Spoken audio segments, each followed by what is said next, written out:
All right, for a look at all the other headlines today, I'm joined now by media writer for The Australian, Sophie Ellsworth, and the Deputy Executive Director of the IPA, Daniel Wild. Well, thank you for your time. We're wrapping up a pretty hectic week in Canberra. Let's start, though, with question time. The focus today, of course, those official ABS migration data numbers out. Labor's Big Australia push continues on unabated. Record highs, Daniel. I know the IPA has been crunching the numbers. What have you found? Well, that's right, Peter. It's record highs, 550,000 net intake over the 12 months to September last year. That is 60% higher than the previous record over a 12-month period to September. And what is clear is that the government is not in control of its migration program, and this is causing immense economic and humanitarian damage to our nation. As you rightly identified at the opening, Peter, we've had 4 consecutive quarters of negative per capita economic growth. The last time that happened was in the early 1980s, in the middle of a global economic recession. So as we all know, migration makes the economic pie bigger, but the slice of the pie that everybody in this country is getting is now smaller.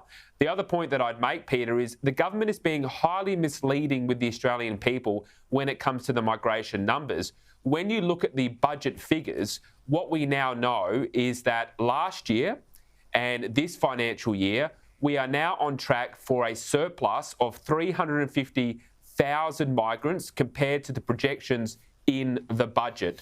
And we'll see what the government does in May at the next budget. But what is clear is that the government's policy is fundamentally out of step with the expectations of the community.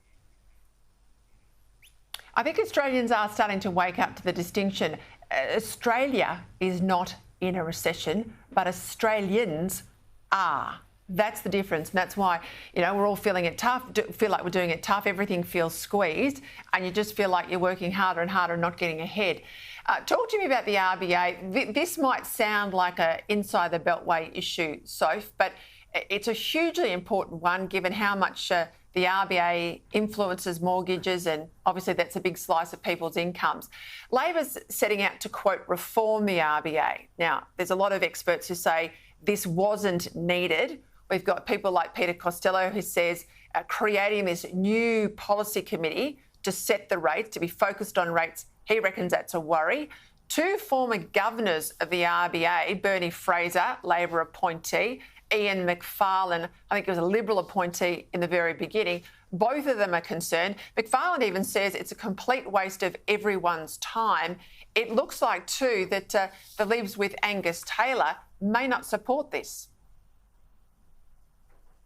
Well, Peter, this is a concern and all Australians should be concerned about this. Very interesting comments, particularly from Ian Macfarlane. He was the RBA boss for many years, and I think people should take note of this when he says it is a complete waste of time. But look, the cash rate at the moment, Peter, as you know, is 4.35%. We've had 13 consecutive rate rises.